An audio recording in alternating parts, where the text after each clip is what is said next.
Maaga nga pala akong nagbukas ng mini printing shop ko.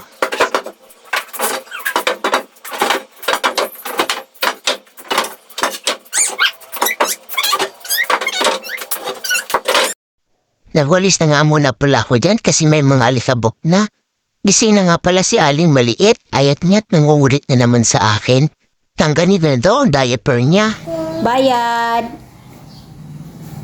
Eto nga't habang nagwawalis ako may dumating na customer, magpapa-photocopy ng authorization letter para sa mga senior citizen. Bibili nga muna pala ako ng tinapay kasi sa umaga hindi agad ako nakain ng kanin. Gatas lang muna at sarasawan ko ng tinapay. Doon nga pala ako bibili sa tita kong Madam Damin. Joe, mabait yun. Nagpapautang nga yun.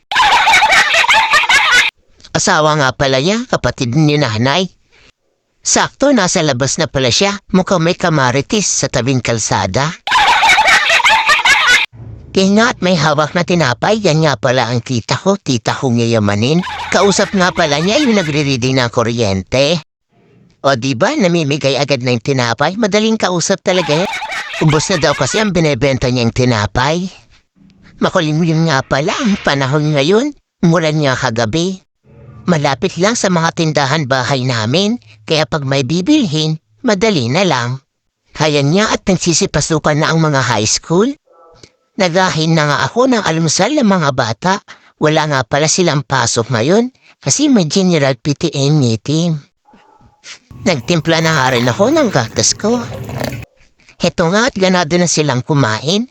Corn beef na may kasamang itlog nga pala, ulam nila. Nakisama na rin si Aling Maliit kahit kakadede lang yan. Din daw siya.